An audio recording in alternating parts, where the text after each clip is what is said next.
Bueno, muchas gracias, compañeros. Un saludo afectuoso a todos ustedes, a los convocantes, al camarada Jorge Robledo, a mis compañeros asistentes, todos y todas organizaciones, y de las organizaciones presentes y de las situaciones que quisiera antes de iniciar ofrecer un saludo de solidaridad por el espacio y por lo que significa por estos días. Un saludo especial a Sintra Unicol en su conflicto en dos universidades, en la San Buenaventura, enfrentando despidos, y en la Universidad de Santiago de Cali, enfrentando a las mafias que se toman los claustros universitarios, en relación con lo cual venimos haciendo un debate importante en el Congreso de la República. Ya habrá ocasión de discutir esa captura de la universidad pública y privada por parte de agentes emergentes de la política y de la economía, que vienen imponiendo muy regresivas determinaciones en los claustros universitarios que atentan con la libertad académica, con la calidad del sistema educativo y con las libertades generales, sindicales, estudiantiles, pero también ciudadanas, de la expresión, las libertades públicas y ciudadanas en las universidades. Voy a pasar de una vez al tema que nos convoca. Como es obvio, quisiera hacer énfasis en lo que he venido desarrollando en los debates del Congreso, pero no siempre tenemos la ocasión de hacer desde el Congreso, aunque lo intentamos con frecuencia, un debate que nos permita dar ciertas síntesis que pienso yo se propician mucho más en estos espacios, no solo en estos, pero estos resultan de la mayor importancia y le atribuye al espacio universitario una potencia y un lugar enorme dentro de esa discusión. Lo hemos hecho con los campesinos, con los indígenas, con los afros, con los más concernidos en este tema directamente, pero de luego que hablar de qué, hablar de otros ámbitos que también aparecen concernidos, la universidad lo es por muchas vías. Ha sido muy importante el apoyo que nos han dado los expertos y académicos y la comunidad universitaria con la cual queremos tener permanente intercambio sobre este tema, y desde un ángulo hoy un poco distinto. Quisiera yo, sosegado, pero al mismo tiempo que haga explícitas algunas anotaciones que han sido objeto de polémica desde nuestras propias orillas. Lo planteo de este modo. Ha habido una interrogación muy fuerte sobre dos asuntos. Uno, sobre las continuidades y discontinuidades del gobierno de Santos y de Uribe en muy diversos órdenes. Y dos, en lo específico, en este campo de la discusión del tema agrario, de la tierra, del territorio, del modelo y de las políticas públicas desarrolladas. Para mí ha sido particularmente atractiva esa discusión. Estamos, pienso yo, asistiendo a momentos espectaculares de la política y del debate. Y en este campo, me parece a mí, podemos hacer síntesis muy importantes. Digo, espectacular ver el rifirrafe del santismo y el uribismo, por ejemplo. Levantarse a ver los Twitter del uno y del otro, mirar el titular en el cual uno se endilga al otro distintos comportamientos. Es de verdad espectacular. ¿Quién va a caer a la cárcel por el gobierno de Uribe, por el combo de Uribe? ¿Sus alfiles? ¿Cuál de sus alfiles? ¿Qué va a pasar con sus designados?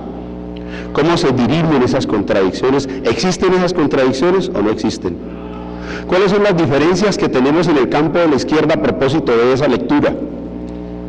¿Cómo lo estamos viendo? En mi opinión, esa discusión del campo de lo popular, de lo alternativo y de la izquierda tiene una expresión para mí muy importante en este dominio de las tierras de la política agropecuaria, y a ello algunos hemos dedicado un esfuerzo especial, tanto por su actualidad como por, digo yo, la importancia de ese debate del carácter del gobierno y cómo se plasma en este ángulo. Y es en relación con este tema, pienso yo, donde sucesivamente se han ido, no es el único campo de la discusión de la izquierda, desde luego, pero en este dominio se han presentado sucesivamente diversas interpretaciones. Yo debo reconocer que he tenido matices dentro del polo, con Jorge inclusive, con otros camaradas, acerca del carácter del gobierno, de si va a ser, cómo les denominamos a la continuidad de Santos en relación con Uribe. Podemos decir que Santos 1 puede ser igual a Uribe 3 en estos dominios. Son interrogaciones fraternas que enriquecen la discusión y que le hemos dado no solamente con fraternidad y amplitud, sino creo yo con absoluta pertinencia, encontrando cada vez más, digo yo, lo quiero decir además públicamente, cada vez más terrenos de coincidencia dentro del polo. Y también hemos encontrado un campo de discusión con algunos actores, personalidades y organizaciones de izquierda. Voy a remitirme a 3 momentos para dar introducción a lo que quiero decir. Cuando empezamos este periodo legislativo, con el advenimiento del gobierno de Santos, con lo primero que nos encontramos fue con una propuesta de quien había sido nuestro candidato presidencial, el compañero Gustavo Petro, que motivó una ruptura muy importante en la izquierda colombiana. El compañero Gustavo Petro le propuso formalmente al pueblo y al país un acuerdo con Juan Manuel Santos sobre 3 temas. Yo quiero remitirlos a ese momento, que me parece que es muy importante del debate. Más aún quiero agregar, con Gustavo he tenido coincidencia y diferencia en otras materias, pero yo pienso que esta es la sustancial de ese momento, es decir, esta es la que expresa las diferencias que llevaron a una ruptura con Gustavo y que hoy tienen en un terreno bastante avanzado esa discusión. Podríamos agregarle a esto cómo deriva la Alianza Progresista Verdes y la pretensión de vendernos una consulta con Peñalosa como sedicente integrante de una consulta de izquierda. Eso es otro capítulo posterior. Pero remito, el origen de esas diferencias está situado en una discusión que tiene que ver con esta materia. Las razones por las cuales Gustavo Petro nos propone, las razones por las cuales se va del pueblo además, es un pacto fallido con Santos. Y el pacto que nos propone Gustavo Petro con Santos está perfectamente documentado, es un pacto sobre 3 temas, no se olviden ustedes: tierras, aguas y víctimas. Estoy siendo absolutamente riguroso en este recuento. Tierras, aguas y víctimas. Yo me voy a referir parcialmente al último de víctimas, prácticamente nada al tema de aguas, que me duele enorme, pero si nos metemos allí no salimos, y al tema de tierras principalmente, como aspecto central de lo que ha discutido el Congreso de la República. Los otros lo he discutido más marginalmente, entonces me voy a dedicar a ese primero. Pero convendría que hiciéramos una recapitulación de lo que fue esa propuesta del compañero Gustavo Petro, que explica no solamente nuestras diferencias internas y las sucesivas rupturas, o esa primera que vimos, sino también que explica la profundización de nuestras diferencias con el santismo y la confirmación de nuestras tesis principales. Yo he venido sosteniendo que Santos, en las continuidades y discontinuidades, es mucho más eficaz en materia táctica que Álvaro Uribe Vélez, y creo que en esto que voy a comentar ahorita, a propósito del dominio propio de mi conversación, queda, en mi opinión, palmariamente demostrado. Lo voy a decir de otra manera. Yo sostengo que lo que no pudo hacer Álvaro Uribe en 8 años, lo hizo Juan Manuel Santos en 6 años, ¿y de qué manera? Y esto no es un problema solamente de celeridad, es un problema también de profundidad de las determinaciones que tomó. Pero me he referido a ese primer momento. Sin embargo, pienso que la segunda expresión de esas diferencias al interior de la izquierda, y por eso me parece tan atractivo estos espacios que lo discuten, ya proviene de otro sector de la izquierda y de otra persona a quien quiero tanto, y hemos tenido muy buena relación, pero con quien también nos diferenciamos en esa materia. Me refiero a la presentación que nos hizo Piedad de Córdoba de la propuesta de reelección o prórroga del periodo de Juan Manuel Santos en nombre de la paz, uno de cuyos capítulos vino a ser precisamente el tema de las tierras, tan importante como que es el primer tema de discusión en La Habana. Entonces digo yo, un segundo momento de esta discusión de la izquierda, que en mi criterio remite a este mismo problema. ¿Cómo está leyendo la izquierda y el campo de lo popular y de la democracia estos asuntos? Más aún, ¿qué caracterización hacemos desde la izquierda del gobierno de Santos que nos permite calificar sus reformas y proponer conducta frente al gobierno?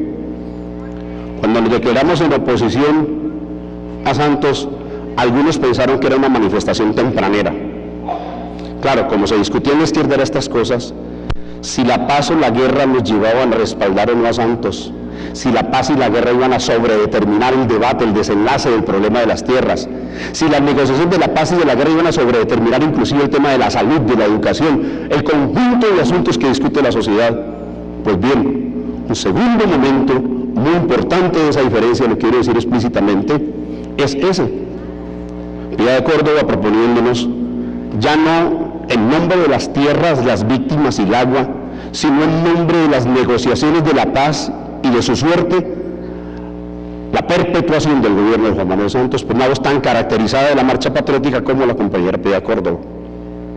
Y lo que más recientemente ocurre, y lo quiero señalar a guisa de empezar a decir que no me parece que sean asuntos espontáneos, esporádicos, sin vínculo, no.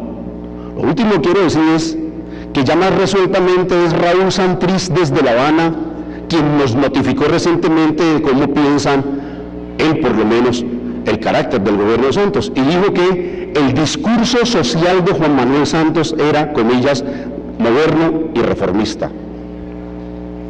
En mi criterio, se está refiriendo básicamente a estos dominios, no solamente a las manifestaciones gubernamentales sobre el tema de la paz con justicia social, que ha venido a ser una especie de presentación muy genérica de una agenda que todavía no se desarrolla, y este capítulo ya discutido de las tierras. Como ven, estamos hablando de un asunto en el cual es conveniente, pienso yo, que hagamos alguna síntesis y que desde una postura muy tranquila, fraternal, lo que no quita que aguda en la interpretación y la controversia, nos permita dilucidar, sintetizar y creo yo también proveernos de elementos para el siguiente debate. Moderno y reformista. Quien les habla piensa que es exactamente lo contrario.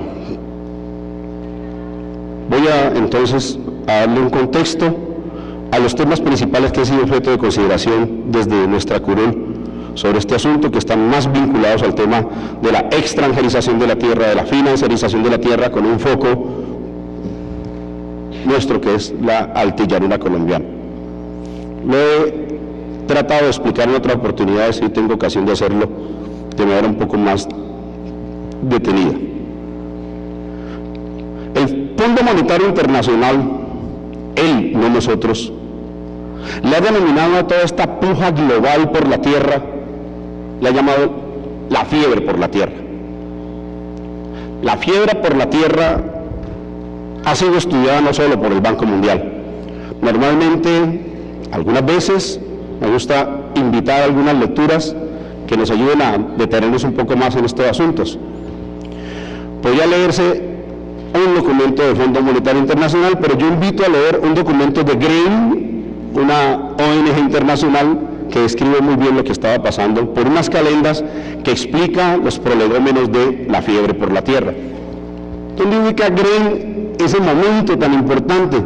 Lo ubica básicamente en el año 2008, pero cualquier fecha puede ser una arbitrariedad. ¿El 2008 por qué razón? Tratemos de explicárnoslo bajo el auspicio de GRAIN. Dice, en el año 2008 estaban presentando a escala orbital dos fenómenos principales. Uno, revienta la burbuja financiera de los Estados Unidos. Burbuja hipotecaria, además, recuerden ustedes. ¿Qué estaba ocurriendo por esos días? De los créditos hipotecarios en los mercados de valores futuros. Lo dijera un poquitico, sin detenerme. ¿En qué consistía el tema? Una parte de él, en que la cartera hipotecaria de muy baja calidad, de muy mala calidad, cartera basura, le decían algunos, no se olviden que por ahí se fue a la cárcel Madoff. Esa cartera basura fue vendida en los mercados de valores futuros, algunos capitales europeos entre ellos, pero no solamente europeos. Y como era basura, pero había obtenido una buena calificación por parte de una calificadora de riesgo que le dijo a los europeos, tranquilo que esa cartera va bien. Entre tanto, Madoff le denominaba créditos ninja, porque por sus letras en inglés, NIJ, era que se le había otorgado la cartera a personas que no tenían ni ingreso, ni trabajo, ni activos. Y eso no lo hace ningún banquero, salvo que esté dispuesto a darle en la cabeza a otro banco. Hace la cartera de esa manera y la vende a otro banco en el mercado de los futuros, de modo que cuando se va a redimir, cuando le van a cobrar a los 3 o 4 años, se dan cuenta que era una estafa y revienta una burbuja. Bueno, dicho de manera así como práctica, estaba ocurriendo todo lo que ocurrió a partir del momento en que revienta la burbuja. Pero cuando eso ocurre, los grandes capitales gringos salen en estampida del mercado norteamericano a buscar negocios, básicamente. Porque es que el capital no se puede quedar quieto. Si el capital no circula, lo dijo por ahí un viejo amigo de nosotros, el viejo Carlos Marx, pero no solo él, si el capital no circula, bailas. De modo que busquemos un negocio.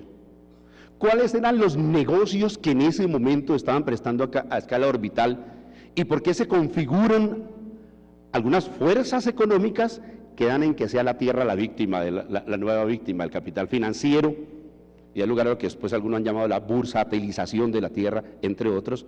Pues bien, lo que estaba ocurriendo en ese momento era que se venía también condensando otro problema que tiene que ver con los asuntos alimentarios y que por esas fechas se materializaban en lo que denominaron la volatilidad de los precios de los alimentos. Los precios de los alimentos tenían un comportamiento que era muy difícil de prever, tenía un precio muy alto una vez, después muy bajo, volvió a subir y produjo crisis alimentarias tan importantes como la de México. Recuerden ustedes que hubo una movilización importante de los mexicanos por la tortilla del maíz. ¿Qué estaba ocurriendo con el maíz? ¿Con qué otro alimento estaba ocurriendo? Pero ¿qué estaba ocurriendo en México? Pero también en el Golfo Pérsico, donde estaban presentando movilizaciones. Y en algunos países árabes y en varios países del mundo se estaban presentando movilizaciones sociales por problemas alimentarios asociados a los precios de los alimentos. Y me detengo ahí para decir, ¿cuál es la determinación que entonces toman algunos países que adicionalmente a lo anterior tenían un evidente problema de desertificación de sus suelos, por ejemplo? O China, que lo hemos explicado varias veces, tenía el siguiente fenómeno, y era que la frontera industrial china estaba, y lo sigue, estaba devorando la frontera agrícola. Cuando China pierde frontera agrícola por el avance de su frontera industrial, y en ese escenario de capitales que salen de estampida buscando negocios, de países que están desertificando sus suelos, que están perdiendo suelos agrícolas rápidamente, de crisis de los alimentos, toma una determinación que me he ocupado mucho de decir para que se entienda la novedad del fenómeno. Es que China y estos países que tienen muchas divisas, pero no tienen tierras, toman la decisión de dejar de comprar alimentos al vecino. Se dice que los países del Golfo perdieron mucha plata, muchas divisas comprando alimentos, porque no podían calcular cuánto le iba a costar al próximo año. De modo que para dejar de perder plata comprando alimentos, deciden comprar la tierra del que le vende los alimentos, sí, solamente si los gobiernos de esos países están dispuestos a dejar de venderle alimentos y entregar sus tierras, y empieza lo que el Fondo Monetario habla de una fiebre por la tierra. ¿Qué países son objeto de esas transacciones? ¿Cuáles son las calidades que tienen que tener un gobierno para permitir semejante transacción? Bueno, lo que ha venido estudiando es que son países que tienen unas debilidades institucionales muy grandes, dice el Banco Mundial. El Banco Mundial tiene documentos para todo. Él nos dice que tiene debilidades institucionales, pero lo podemos decir en plata más blanca, en buen romance. Países más colonias, más dependientes, con gobiernos con menos vínculos con los intereses nacionales, deciden entregar sus tierras mansamente, y otros no tan mansamente, bajo presiones, y logra entonces conformarse un fenómeno. No es que antes los extranjeros no compraran tierras, eso no es verdad.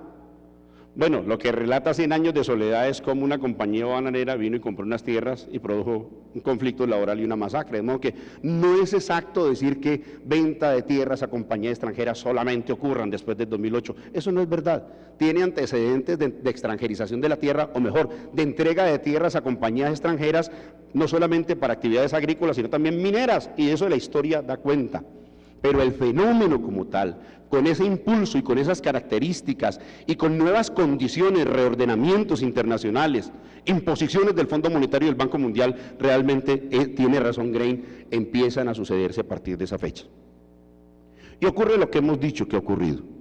la bursatilización de la tierra, más aún, la tierra y los alimentos en los mercados de valores futuros, porque no me perdono si no lo digo. Si produjo esas crisis, los mercados de valores futuros, los derivados financieros aplicados a las hipotecas, ¿cómo no va a producir crisis y burbuja los alimentos en el mercado de valores futuros? Si usted, haciéndose a una gran cartera de hipotecas, las vende en los mercados de valores futuros y puede especular, ¿cómo usted no va a especular si logra hacerse a la producción de arroz de Colombia y venderla dentro de 2 o 3 años? ¿Comprende? Así sea 6 meses. La capacidad de especulación, la bursatilización de los alimentos, la financiarización de los alimentos de la tierra puede ser mucho más peligroso que la de las hipotecas, desde luego. Usted no se come una hipoteca, el arroz usted sí se lo come o se lo deja comer, y desde luego que las razones de dependencia entonces entran en una clave completamente distinta. Por eso me preocupa tanto cuando el gobierno colombiano, en el plan de desarrollo, aprueba la bancarización, los mercados de derivados y de valores futuros de los alimentos colombianos. Paradójicamente, el África subsahariana fue extranjerizada toda y los africanos aguantan hambre en medio de grandes plantaciones que no tienen como destino sino otros pueblos. Lo he dicho muchas veces, pero no me perdono repetirlo. Desde luego que ese nuevo fenómeno tiene afectaciones nuevas también en materia de seguridad alimentaria, de soberanía alimentaria, de división internacional del trabajo, tiene afectaciones en materia de cambio climático, de los impactos del cambio climático, de las posibilidades que tienen los estados, las naciones de responder a todos esos problemas. Pero paro ahí para decir, aproximarme un poco más a 2 campos de disputa de la tierra en los que he estado muy interesado en subrayar, y es de una parte el tema de las tierras de las víctimas y los baldíos. Y le pongo otro ingrediente, Banco Mundial. Con el ánimo de facilitar esas nuevas claves del mercado de tierras, el Banco Mundial hace recomendaciones por grupos de países, pero Colombia tiene unas recomendaciones especiales. Vamos a ver si es tan moderno y reformista Santos, o vamos a ver si Santos obra bajo la égida del Banco Mundial y se equivocan quienes desde la izquierda y lo popular han pretendido caracterizar a Santos como el hombre reformista y moderno, con una advertencia inicial. ¿Qué es la modernización? ¿Qué es la modernidad? ¿Qué es la modernización? ¿Qué es lo reformista? Porque como en Colombia, saldemos de una vez un asunto que me parece importante para la discusión, como en Colombia se le atribuye la condición de reforma a lo que es una contrarreforma, entonces nos dicen que van a hacer una reforma a la salud, ¿ve? Disculpe, vamos a discutirlo como reforma a la salud, que es como se llama, es decir, no podemos desquiciarnos, y bueno, tal, es el nombre, pero en rigor uno se pregunta si lo que nos proponen es una reforma a la salud o una contrarreforma, porque yo entendía, más o menos, que los reformistas eran aquellos que proponían cambios positivos. Pero cuando el terminacho reforma se aplica a cualquier cosa, pues entonces cualquiera posa de reformista, y en ese sentido se podría predicar que Santos es reformista, está dando unas reformas al tema de la tierra, una reforma a la luz, pero en rigor son reformas, o por lo menos se puede predicar de Santos el reformismo como lo entendemos nosotros, podemos darle a calificativo. Aquí tenemos un problema muy atractivo de la discusión, y entonces explico lo del Banco Mundial. Las reformas que propone el Banco Mundial son básicamente las siguientes. Dice el Banco Mundial: en Colombia es muy importante, esto está escrito en un documento que yo doy cantaleta, que todo el mundo lea, y si quieren no lo lea todo, lea un pedacito, donde el Banco Mundial dice esto. Digo, donde lo dice textualmente. Entonces, un documento que se llama Colombia 2006-2010, una ventana de oportunidad, dice el Banco Mundial en ese documento que orienta todo lo que hay que hacer en Colombia, dice cómo tiene que ser la reforma a la justicia, cómo tiene que ser la reforma a la salud, cómo tiene que ser la reforma al presupuesto, lo dice todo, a la educación, para adecuarnos a las necesidades globales. En materia de tierras dice que la clave es lograr que en Colombia se dinamice el mercado de tierras con 2 propósitos. Dinamizar el mercado de tierras con 2 propósitos: 1, para que queden en manos de los usuarios más eficientes, y 2, para que queden las actividades más productivas. Y esto que he dicho 3 veces voy a tratar de detallarlo en el siguiente sentido. Primero, ¿por qué dinamizar el mercado de tierras? Porque en Colombia el mercado de tierras está muy lento, sobre todo cuando de compra se trata por parte de grandes actores. Es posible que la gente compre y venda la tierrita fácilmente, pero cuando se trata de grandes emporios, de grandes actores, no es tan fácil comprar en Colombia por dos razones principales. Uno, porque cuando viene un italiano a comprar tierra en Colombia, se encuentra con que medio país es zona de desplazados y más o menos está claro que al que usted le compre no era el dueño.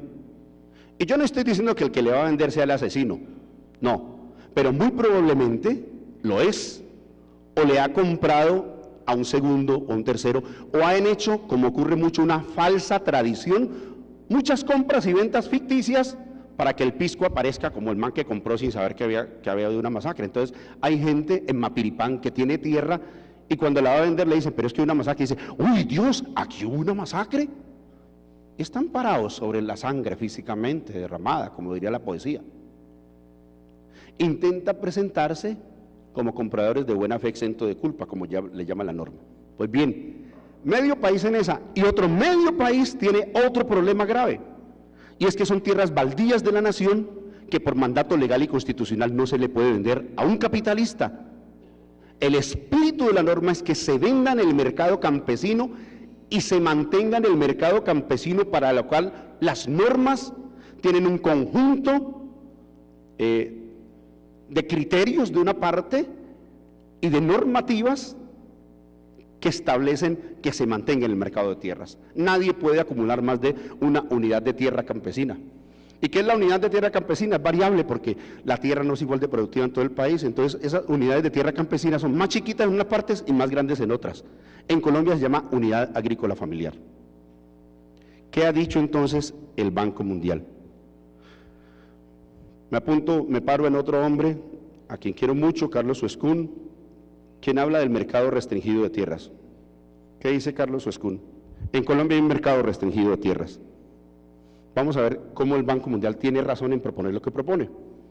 Dice, cuando en un país el 1% de los propietarios tiene el 50% del área cultivable, se presentan muchos problemas. Porque si usted domina la mitad, el 1% domina la mitad del área que se pueda sembrar, pues el otro 99% compite por la otra mitad, ¿cierto? Mucha gente compitiendo por un pedacito de tierra muy grande y otro man que tiene mucha tierra, la mitad, el 1%. Los indicadores de Gini son impresionantes en Colombia, no me detengo en esos tecnicismos. Solo advierto que eso ya crea un problema. Tan grave es que en Colombia la alta concentración de la tierra posibilita fenómenos especulativos muy grandes y un mercado de tierras que no se entiende. Doy un ejemplo. Hay zonas del país donde llega la guerra y se encarece la tierra, y debería ser al revés. Si usted en su barrio, usted tiene un barrio chévere y usted vive en una esquina de esas bonitas que tiene un parque al frente, pero mañana deciden las bandas criminales, como les llaman ahora, que se van a dar plomo en la esquina de su casa cada 8 días y se le llena a usted eso de masacres y de balaceras cada 8 días, ¿el precio de su casa aumenta o rebaja? ¿Rebaja? Pues no, hay zonas del país donde a pesar de la violencia el precio de la tierra aumenta. Hay zonas, no digo que sea en toda parte. Dicen los que saben que eso se debe a la concentración de la tierra. Y reconoce, por ejemplo, los productores azucareros, que Colombia tiene, cuando alquilan o compran la tierra a los azucareros, es mucho más cara que en toda América Latina y mucho más cara que muchos países del mundo. Se debe básicamente a la concentración de la tierra, y paro ahí para no complejizar más. Me interesa llegar a lo que sigue. Razón por la cual, para dinamizar el mercado de tierras, hay que tomar varias determinaciones. Yo me dedico solamente a 2. Pero una determinación para dinamizar el mercado de tierra: cambiar los usos del suelo.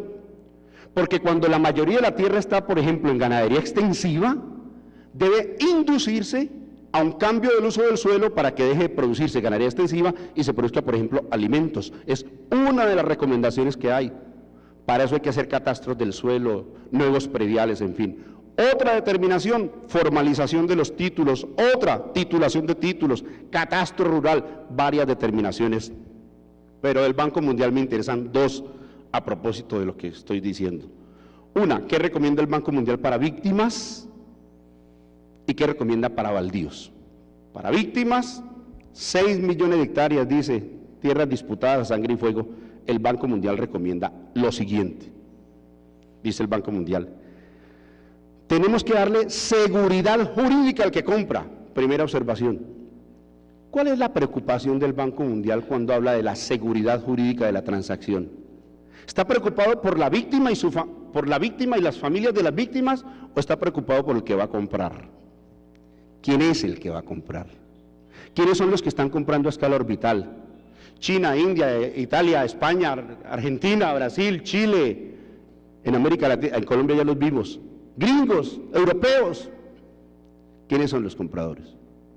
Para dar seguridad jurídica, ha dicho el Banco Mundial, es muy importante que entonces hagamos un proceso de clarificación de predios y de restitución, sencillamente para que la víctima pueda vender con seguridad jurídica. Sobre eso he hablado en otras oportunidades y lo hemos venido discutiendo. Miren ustedes cómo era muy difícil hacer un pacto con Juan Manuel Santos sobre el tema de víctimas si lo leemos de esta manera. Miren ustedes cómo para nosotros era difícil votar la ley de víctimas, no solo por lo que contenía en sí misma, sino por el contexto que se daba. Agrego más a la discusión. Recuerden ustedes que la ley de víctimas la votamos negativamente, pero que una parte de nuestros compañeros allegados no la votaron como nosotros. Recuerdo yo a Avellaneda, recuerdo yo a Camilo Romero, recuerdo yo a algunos parlamentarios, en mi opinión, embelleciendo una ley que a todas luces tenía como finalidad un propósito distinto. Y miren ustedes cómo no podíamos coincidir con el compañero Gustavo Petro en esa materia. Hoy las cifras son elocuentes, no las voy a dar por tiempo. Ha dicho Human Rights, algo que puede ser una exageración, dicho, una sola familia ha retornado, según ley de víctimas y desarrollo de la restitución. Puede que se equivoque Human Rights, puede que no sea una, el doble, 2, el triple, 3, 300% más, lo que sea, pero está claro que la mayoría no está retornando y que el cálculo del documento COMPES del gobierno es que solamente regresa el 10.4% de las víctimas, con lo cual el 90% restante probablemente ayude a dinamizar el mercado de la tierra, bien sea porque lo venda o por las nuevas figuras que promueve el doctor Lizarralde de la asociatividad, del arrendamiento, del outsourcing, de la concesión, en fin, que son las formas que tienen por principio. Y el segundo campo, el tema de los baldíos, que son motivo de una gran preocupación nuestra, del pueblo y mía en particular. ¿Y qué dice en materia de baldíos el Banco Mundial?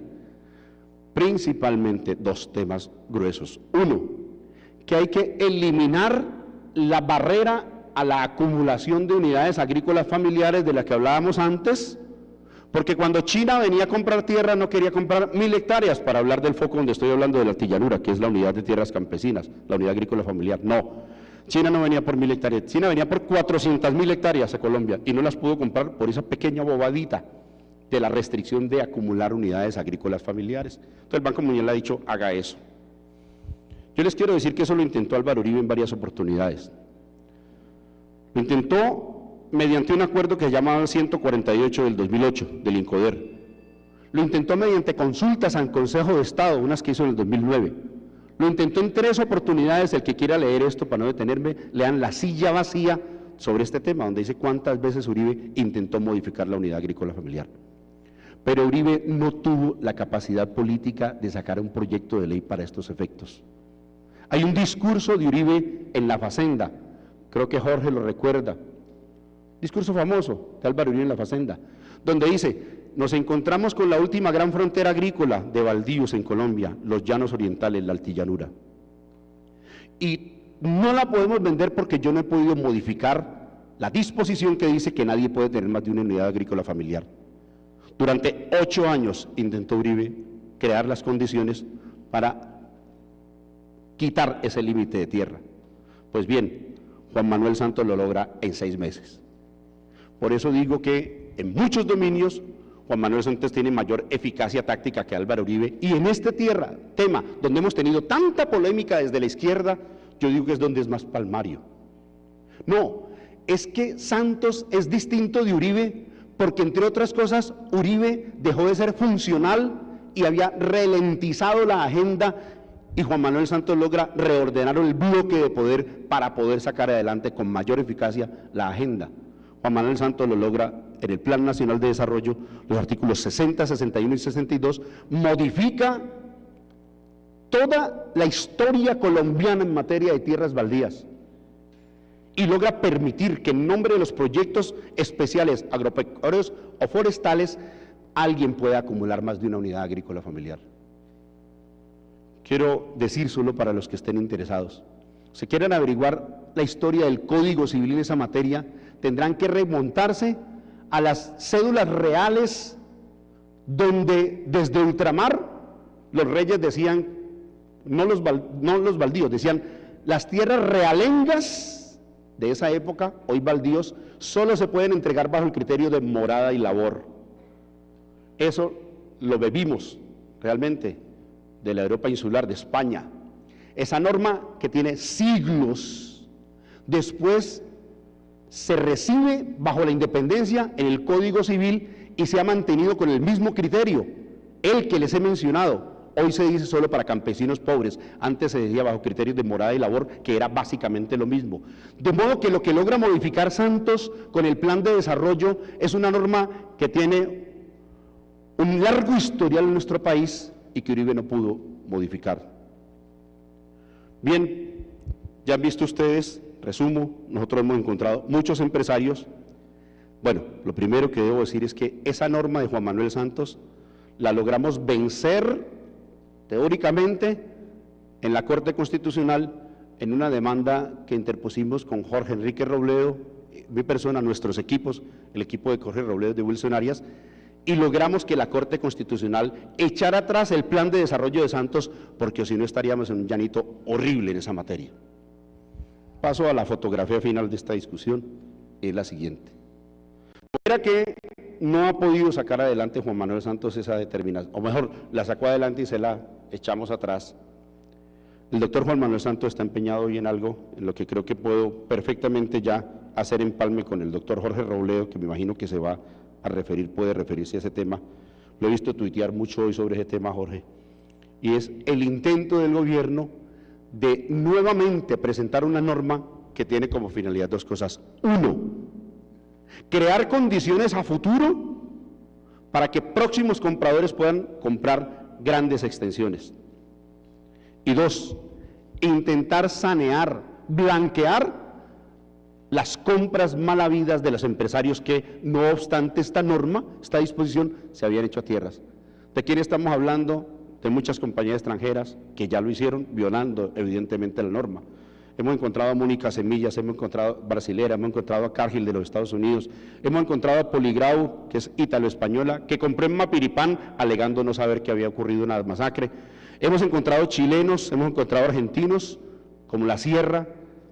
Hemos encontrado capitales extranjeros, pero también grandes capitales, entre ellos del Valle del Cauca, que acapararon baldíos irregularmente, entre ellos Manuelita, entre ellos Río Paila, varios de ellos asesorados por el embajador de los Estados Unidos, a quien tanto quiere Jorge Enrique Robledo, el doctor Carlos Urrutia, que se cayó precisamente por los debates de Jorge Robledo y Wilson Arias, endilgándole ese comportamiento detestable desde el punto de vista nacional.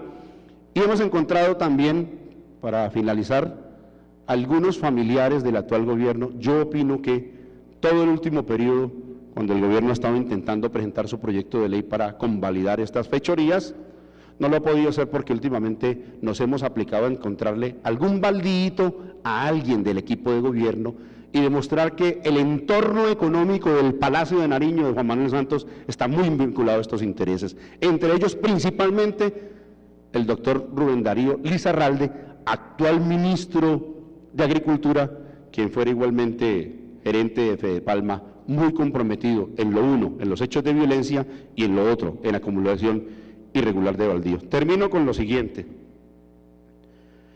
Espero con estos comentarios no solamente dejar dicho y reiterado lo que ha sido nuestra conducta, no solo parlamentaria, porque esto no es un asunto de decir, un partido no solamente son parlamentarios.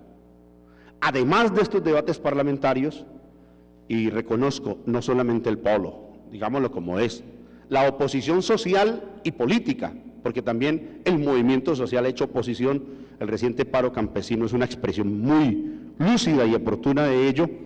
En general, esto explica, de una parte, la lectura y las discusiones que hemos dado en el Congreso, pero también de otra parte el comportamiento que hemos tenido dentro de la izquierda colombiana a propósito de un tema muy apasionante, yo decía al inicio, espectacular, pero que no solamente lo es por el debate con el gobierno, sino que también lo es por el debate que al interior de la izquierda nos hemos venido dando sobre esta materia. Muchas gracias, compañeros y compañeras, y les cedo el micrófono a Jorge Robledo.